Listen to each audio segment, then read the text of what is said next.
Hi, I'm Jonathan Campbell, and I've always liked to build things. In 2004, I was paralyzed in a bike accident and am now a quadriplegic. Despite my limitations, I found new ways to build things, and so I'm making these videos to show others who may be injured that plenty of things are still possible.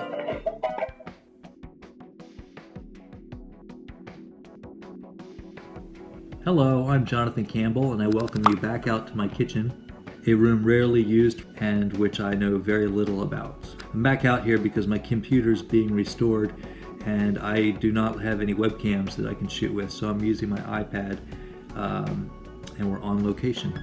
So today's video is going to be hopefully a quick one, just mounting my odometer onto a bracket that I 3D printed. If you watched my previous video, I soldered two wires onto the battery contacts of the cycling odometer, and in this video I'm going to be mounting the odometer onto this bracket that I designed and 3D printed. What mounting it's going to involve is putting the odometer onto it and then running these zip ties through it and through the bracket, and then connecting the zip ties up obviously and pulling them tight. The other thing I'm going to do, and this part's going to be pretty easy, is the bracket has two pinch screws that tighten it up. So I'm going to go ahead right now and put those in first. I'm going to use my vise to make things easy. And I've mentioned this vise in another video. This is a vise I had as a child that my dad dug out for me recently. And I had a workbench as a kid in my dad's workshop, and this vise was on it. I probably need to give this vise a nice nickname or something because I use it so often. Let's see. Alright, so I'm just going to close down on this, and then I've got two screws that I'm going to use. I use a magnetic screwdriver here. And as I mentioned in another video, I don't get sponsorship dollars for mentioning Tenodesis, but it's of major importance for a quadriplegic of my level at C6, because even though we can't use our fingers, Tenodesis is what allows me to pick things up. By bringing my wrist back, it brings my index and thumb together so I can pinch and grab things like this. So I've got the screws in here, and I'm going to use my electric screwdriver here, and I'm just going to screw them in and make contact. I'm not going to tighten it down real tight until I get it on my chair.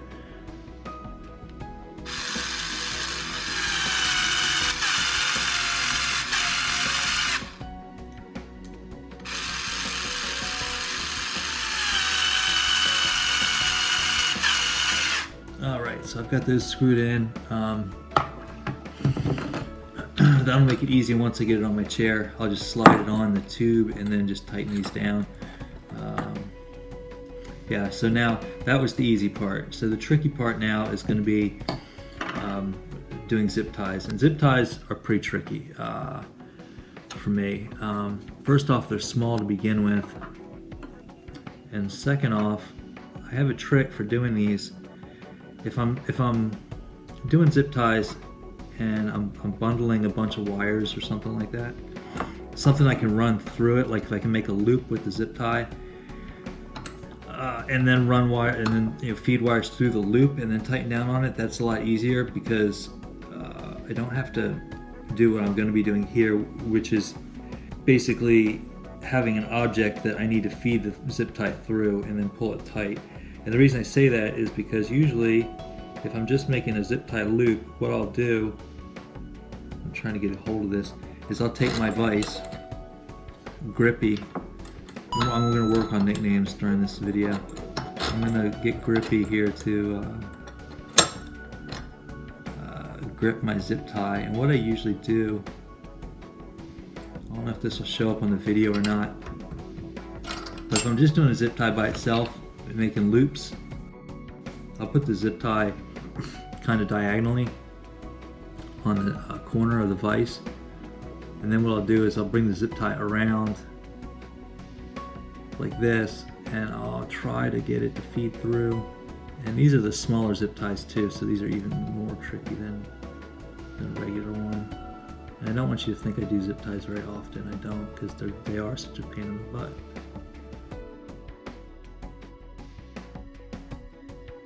Almost got it. Oh, there we go. So then I would feed it through like this, and then I would grab a pair of pliers or even use my teeth and pull it through the rest of the way until it starts clicking. So that's having it with the vise. So as you can see, I got my work cut out for me, because I'm going to be doing this where I can't just place it at a very convenient location. Alright, so I've got these little holes that the zip ties are going to go through. The second thing that's going to be tricky is just trying to find a good way to hold this where the zip ties can come through. So I guess this will work. So this thing's going to go right here, and I already realized I need to loosen something up on this thing, because please be oh, it's an Allen bolt. Oh, I need to go get my Allen wrench to loosen this. Alright, I'm going to just stick this in my vise here, Clampy Clamperton, and hopefully,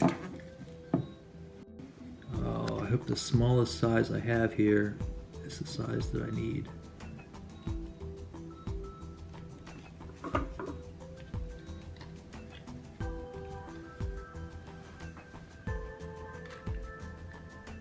And it looks like it is good. So I'm just going to loosen this up, because that'll allow me to move this arm a little bit out of the way.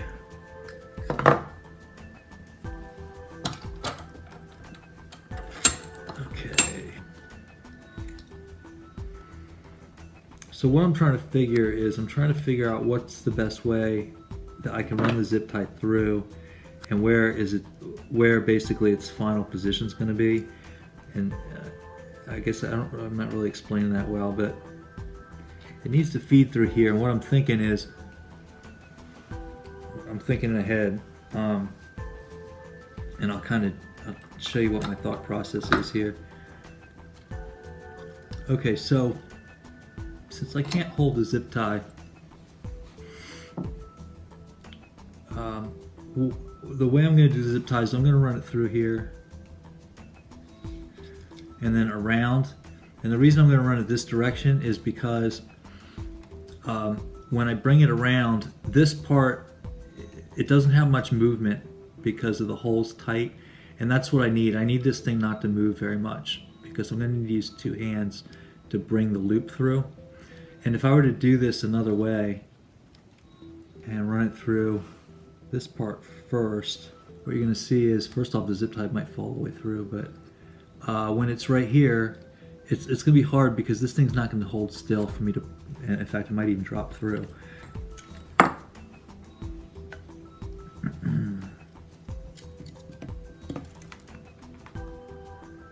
So, if you didn't watch the other video, the reason I went and soldered these wires to the battery contacts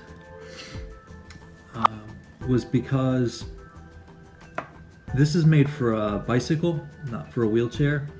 And the way it's designed to work with a bicycle is that it falls asleep to preserve battery life when the bike's not being used.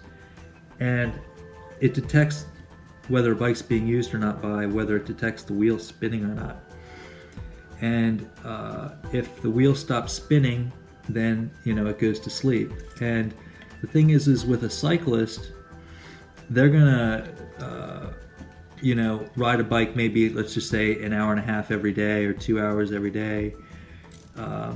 and then you know, the battery goes to sleep for another, you know, whatever, 24 hours or whatever, you know, 20 something hours. And, you know, and that's the pattern of use. Well, on a wheelchair, you know, I'm up all day, you know, I'm up for like 16 or 17 hours in my chair all day. And so,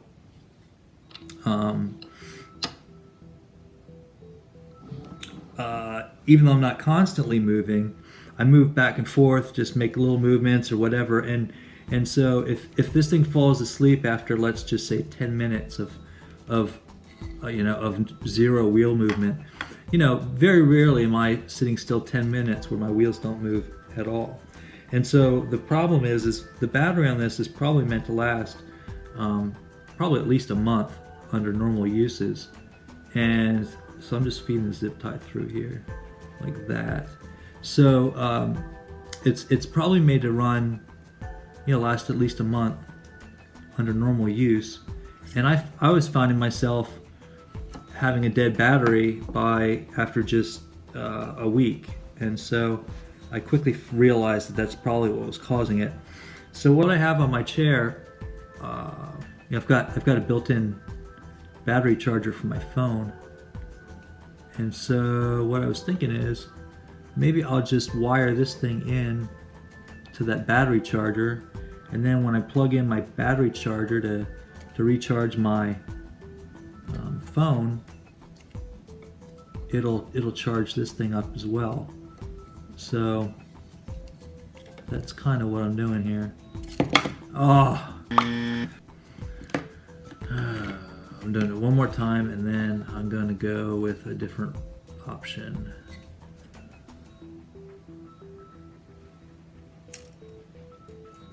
Which I probably should just try the other option right now because I'm not too confident about getting this way.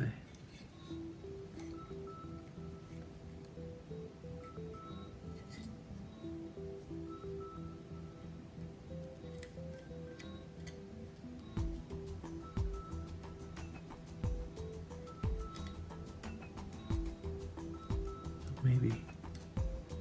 Oh, I had it. Oh, I had it. Oh, I had it. I was there. This happens so often where I'm on the verge of having something, and then it just, not only does it take me away from where I just was, but like, you know, it just completely falls apart, like falls to the ground. So close. I'm so close and it's gonna fall. All right, almost. Come on now. Oh man. If I had another set of hands, this YouTube channel would probably be really popular. But if I had another set of hands, I would just tell the other set of hands to plug this in for me, connect this zip tie for me is what I would do. Okay, it's going through. It's going through. Come on. Oh, I'm at a point now where I can't let this thing go. It's almost there. And unfortunately, I'm not facing the right way to grab it, like with my teeth.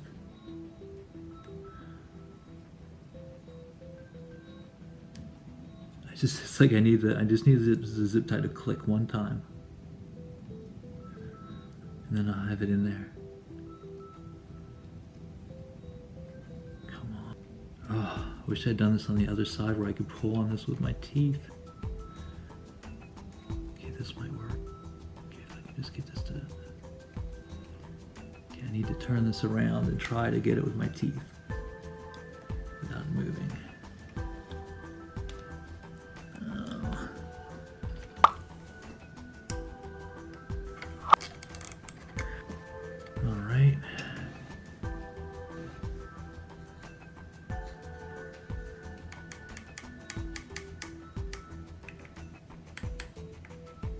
Okay, so I got that one, and then I just need to get one more.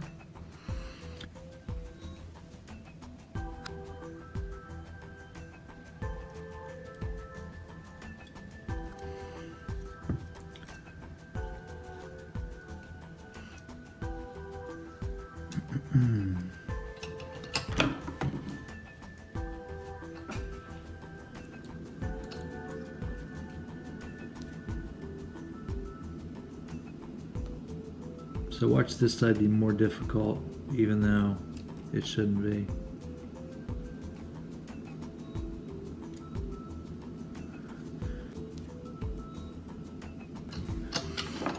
Okay.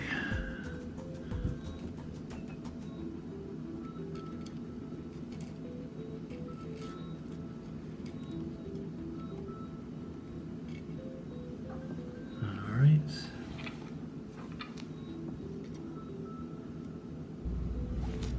So now, not a very good angle for this one. The other one was an easier, in some ways was easier because it was, actually I don't know what I'm saying. The other one wasn't easier at all because I had to deal with this thing staying in place. So I'm going to try something a little bit different with this one. Kind of gives you an idea of, and I don't say this like woe is me, but this is kind of what being quadriplegic is all about. And I say that not like, oh, life is so difficult. I'm just saying that a lot of it is problem solving, just in general. I mean, just trying to come up with ways of doing things that work. And sometimes, like this, you know, I found one way of doing it, but now I'm trying to see if there's an easier way of making it, of doing the same thing. You know, and here, move the device out of the way. I'm trying to see if I can do it on the mat here without using the vise. Adam Clampert. Not as a challenge, but because I legitimately think that this might work.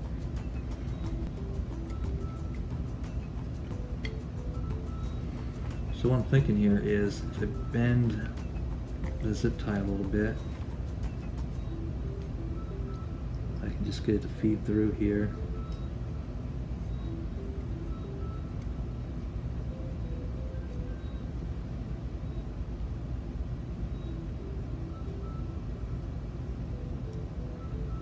Close.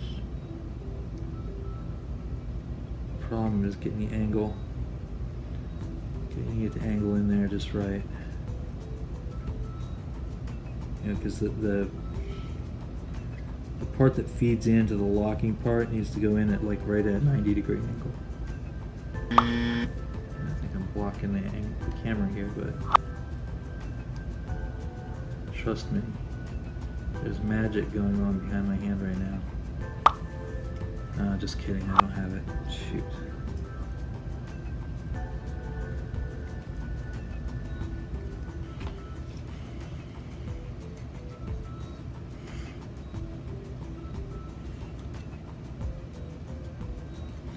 It just requires kind of bending this zip tie a little bit. If I can bend it enough to go in.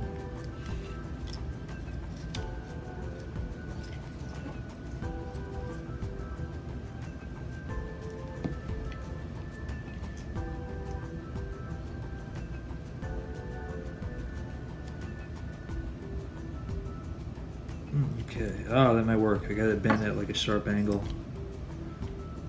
So see that'll feed through.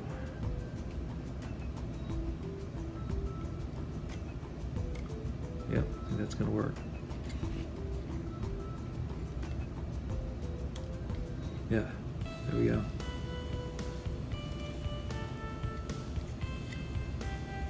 All right, so I got that to feed through, and I just gotta get it tight. Okay, so now all I need to do is cut off the ends. I'm just going to take my clippers here and snip off the ends of these. There we go.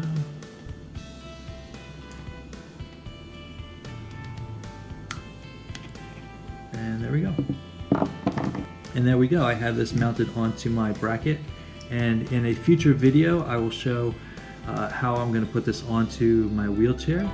If you have any comments, questions, answers, or even anything else nice you'd like to say, feel free to leave it in the comments below, and thank you for watching.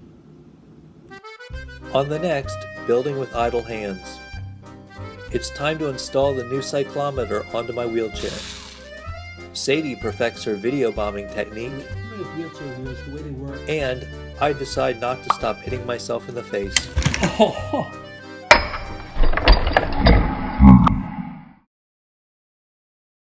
Sit, Sadie, sit. Sit! Good girl.